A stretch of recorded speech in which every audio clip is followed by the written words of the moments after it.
We are about to embark on a journey that we call our Limitless Glass Walk. And even better, we're not even going to wear shoes or socks.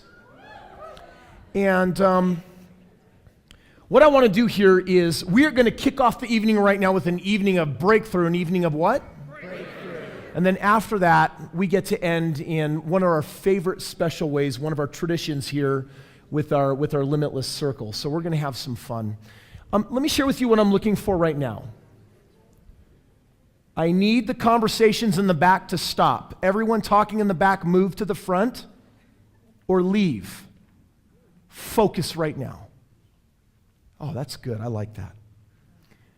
I'm looking for somebody in this room that knows that there's a breakthrough that they get to have. They're nervous and scared, but they actually feel that they are ripe for this breakthrough.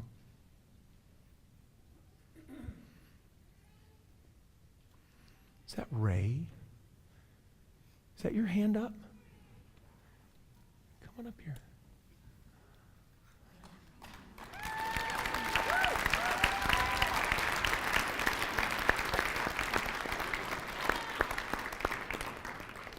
How are you doing?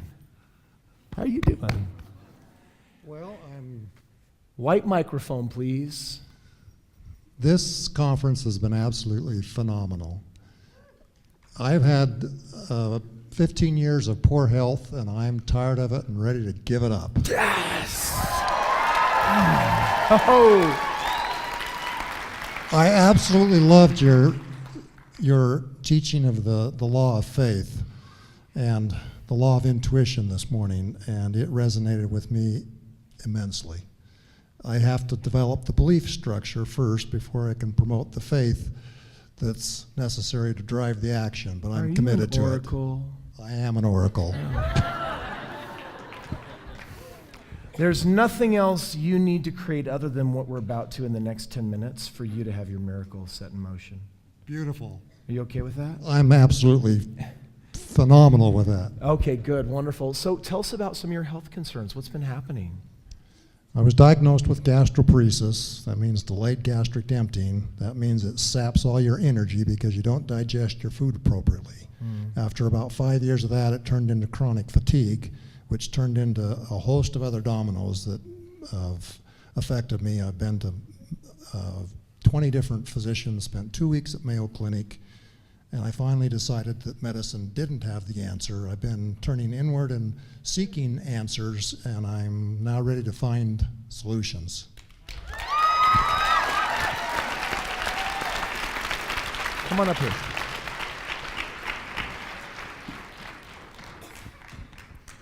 So I just want to lovingly share something with you, and it's kind of up to you how you interpret this. I want to suggest that chronic fatigue is a fake disease. Doctors don't think so, but I'm beginning to wonder. All right. Well, we're going to have some fun right now, shall we? Close your eyes. Take a deep breath in. And as Ray goes through this experience, in a moment, I'm going to be putting Ray, I'm going to give him the opportunity to walk on some broken glass barefoot. And tonight, we're actually going to give every one of you in this room this opportunity. It's not about walking on glass, though, is it? It's actually about breaking through your next limiting belief getting in your way. So as I have this experience with Ray, with all of us connected as one, here's my invitation. What is the number one limiting belief right now that is getting in your way, the breakthrough that you need for going to your next level? Get present with that. Let's put words to this limiting belief that comes up when you have this thought about your health. In the last 15 years, a growing story. It grew on me until I believed I couldn't recover. Yeah.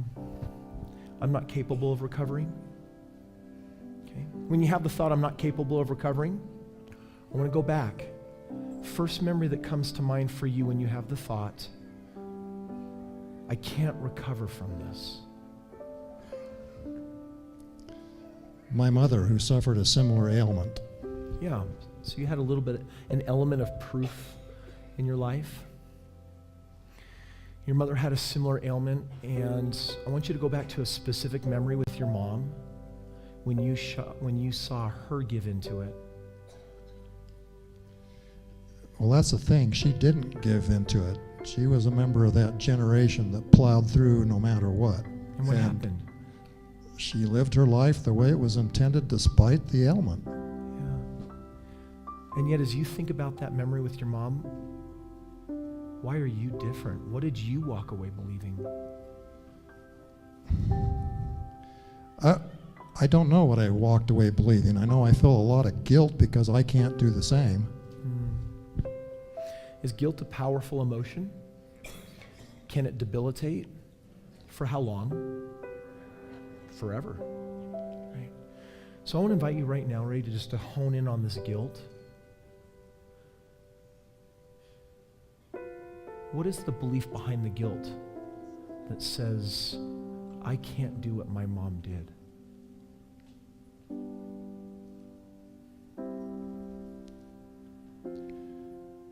I'm not strong enough. I don't have the faith. I don't have the power that she did. Okay, perfect. So by the way, if you have any kind of physical ailment, any kind of health condition and concern, and if you, no matter how small or big it is, believe that you don't have the faith to overcome it, you don't have the power to overcome it, and you don't have the strength to overcome it, then what must inevitably happen? You give power to it and it gets to win. How many of you can think of a health ailment in your life that you have given power to? And you believe that that circumstance is stronger than you? Ray, open your eyes and look at this. Keep your hand up.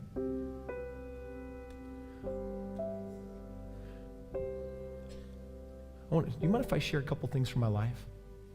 Please. So, I've had a chance to witness some amazing physical healings in my body. And I remember when I was 13 years old, I turned teenager. And all of a sudden, when the temperatures would change in the state of Washington from hot to cold, my body would have this very wild reaction of hives. And these hives would break out all over my body. And I remember the first time being at the hospital, and they did not know what to do.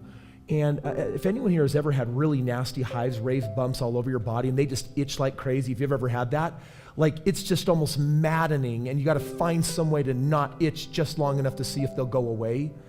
And from that point moving forward into my teenage life, I just thought that this was something I had to have because it would always show up at the change of the seasons. And I remember when I got married, and they talk about when you go to college, you put on the freshman 15. When I got married, I was putting on the 15, the newly married 15. And I remember it was winter, and I thought, I want to get to the gym, and I want to do something. So I got a gym membership, newly married. I go to the gym, get on that treadmill, and within 60 seconds, hives broken all over my body. And I thought, well, I've had it for all these years. This is the way that it is. Have any of you ever caved into some of your physical ailments? Then I got a mentor that challenged me, and he said, your hives are a fake disease. And I kind of wanted to punch him. Thanks for not punching me. And he taught me this principle of having faith to be whole. And he would say, get on the treadmill, and as you work out, in your mind, believe nothing more than you are whole. And I got on that treadmill, and I lasted about a minute, and the hives got the best of me, and I thought, this is probably bogus. But the next day I got on, and I really put this energy into my wholeness.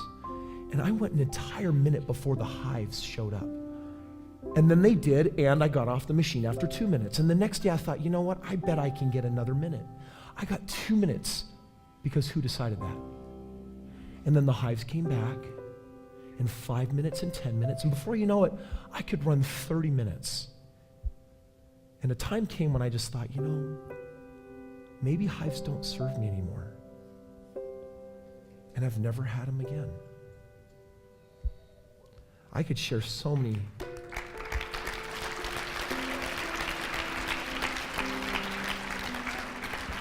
In life, we have to decide whether Which circumstances are greater than us?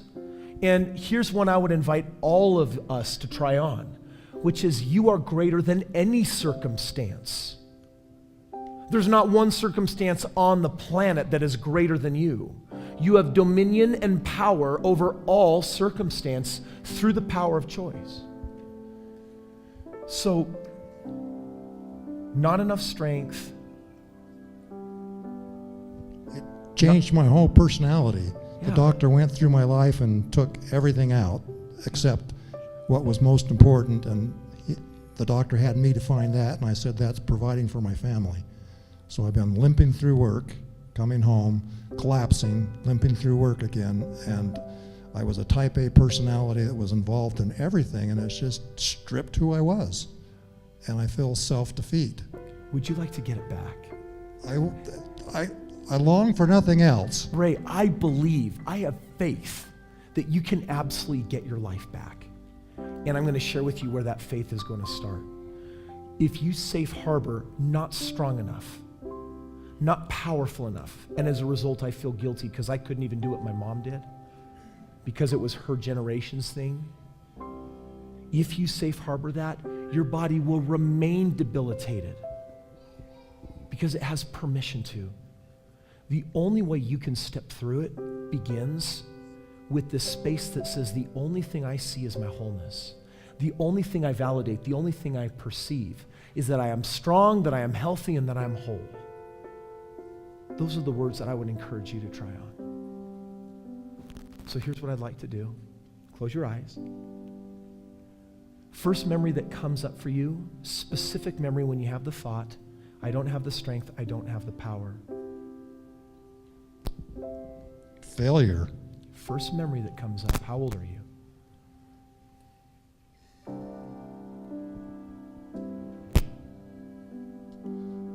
The first memory is of my children all being teenagers and not being able to go on scout camps with my sons. So let's just take it right there. And as you decided that with your health condition that you couldn't go on scout camp, what did you decide about yourself? Well, I was an avid scouter at the time, and I had been on scores of campouts, and this was completely foreign waters to me. I just knew how I felt, and I guess I validated my feelings because I attempted a scout camp or two when I was feeling that way, and I just totally crashed for a week or two. Yeah. And what did you decide after that crash? That I didn't want to crash anymore. I needed to stay in the workforce and support my family. What else did you decide? Decided that I couldn't do it, that I didn't have the capacity to go on scout camps anymore, and that led to another thing and another thing and another thing until I met all these doctors, and they're validating my beliefs from a medical perspective, and Yeah. I believe it more and more. Yeah. Friends, here's the thing that I want to teach you about the body. Does our body sometimes need to rest? If our body starts speaking to us and we don't listen, what'll happen? All sorts of things can happen, right? It can shut down. We can have breathing problems. The body can manifest just about everything, but here's my experience. When the body talks, what it's really expressing is what's not working where. And if we can't hear, and if we don't adjust these thoughts, then we actually give debilitating power to our body. I was on a run with some of my friends, and at mile 5.2, first time it had ever happened, my knees started hurting. So I said, guys, I'm going to turn around. I went home. This is a few years ago. And I knew that there was a temptation to say, uh-oh, I've arrived at the age and maybe now I have bad knees. And I knew what a dangerous to even utter that. What would that do to my knees? What would my body have to do to obey me? My knees were just tired. So you know what? I listened and I said, I just get to love and honor my body. So I gave it a day's rest. The next morning I went running with my body, with my buddies. At 5.2 miles, guess what happened to my knees? They started hurting again. And when it happened twice, that's now a pattern, not a coincidence. And I thought, maybe now I have bad. And I thought, no. Poisonous language. Once you decide you got bad knees for how long? Forever. So instead I said, body, what do you need? My body said, give me a couple of weeks.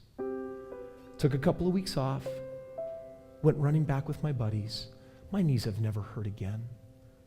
But I'll tell you something, if you give in, if you can't create space for your body to need rest or a nap, or maybe there was a time when you were working too hard, you didn't pay attention to your body, maybe you fed your body some really nasty, horrible food, maybe you were giving into food addictions and putting poisons in your body. I mean, there's all sorts of ways that we can abuse this temple.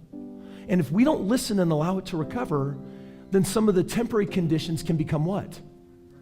Permanent. Well, friends, there are some words you just won't hear me speak unless I'm training, because I recognize the power of words. And the moment you get to a place where you say, I'm done, that's it, do you know what you will have created for the rest of your life? Yeah. So, Ray, even though you have this 15-year history, I'm going to invite you to start all over again. I already have. I've made more progress on my own without medicine over the past 3 or 4 years than I ever did with medicine.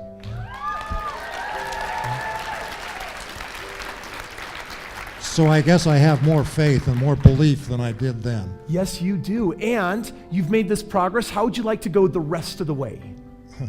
That's my dream. Okay, the rest of the way, the rest of your journey, it's not a year-long journey, it's not a decade-long journey, it's a journey of the mind. I'm going to invite you to take yourself all the way to a place here. In fact, close your eyes. You've just finished the scout camp, you're absolutely drained, your body is tired, and you're about to say, I'm done, I'm throwing in the towel. Instead, be present right now with your body and just ask, body, what do you need?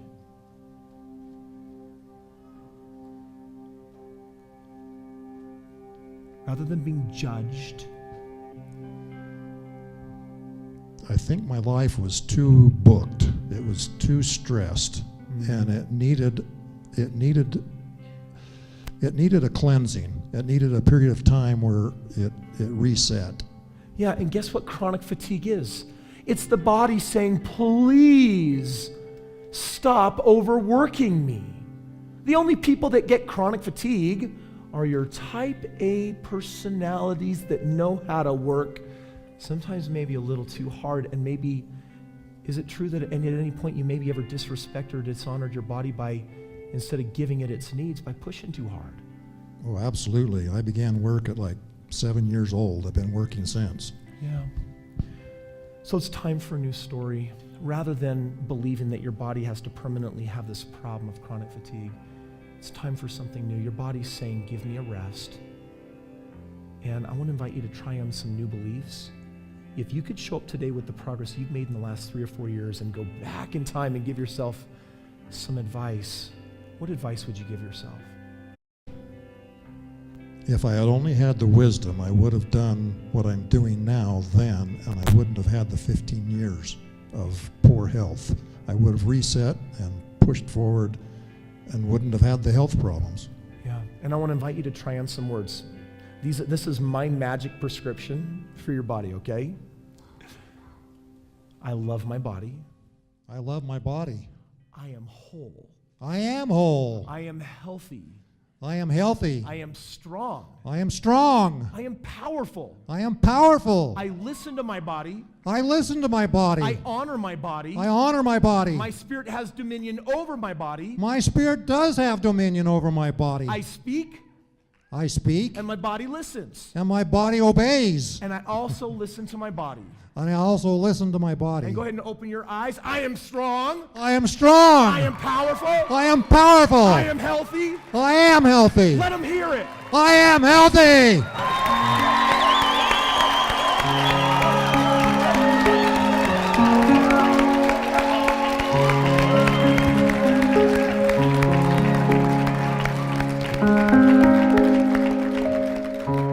Friends, this is my favorite. I am whole. If any of you have ever had a physical ailment right now, I am whole. Try it on. If I were sitting down with you and you said, I have terminal cancer and 3 months to live, I would say, I would meditate every day, believing completely nothing more than this simple statement: I am whole. I am whole, and I have something to share with you. If your body isn't whole, your spirit isn't whole, your soul isn't whole, you can't feel, and it is an awful dilemma to be in. Friends, do you think this man's ready?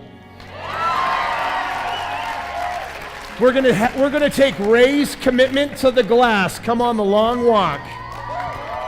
Come gather around. How many of you know there's a breakthrough inside of you about to happen? Are you feeling it?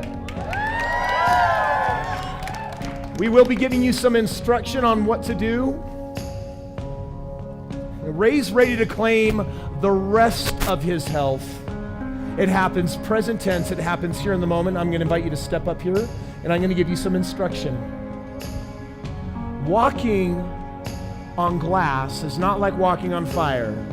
With fire, there's a motivation under your feet to scurry in an expeditious movement. On glass, carefully taking a step, and someone will be here at my side to help steady me.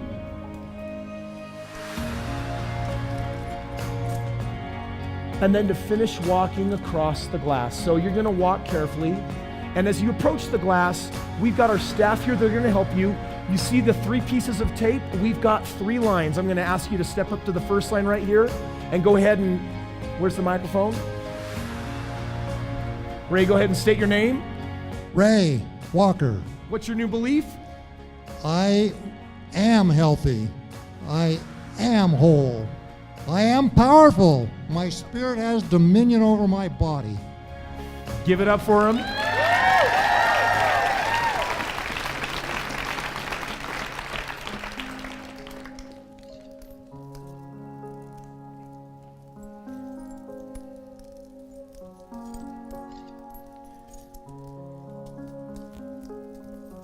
Let's go ahead and stop for a second. It's like walking on potato chips. Now, friends, there's some things I want to tell you about the glass. I have cut my feet walking on it. There's no special recipe on how to make broken glass. You take bottles and break them, okay? And this is an optional activity, and we will get the results in the next 10 seconds on Ray, who is strong, powerful, healthy, and whole. Proceed. And as he approaches the end, our staff are going to help remove any friends that may want to tag along. They do clean.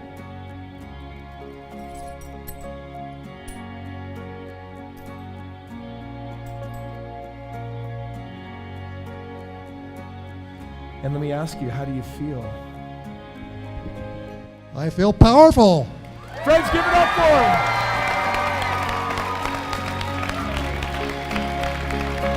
If I can do it, anybody can do it. And you are whole, and you are strong, and you are powerful.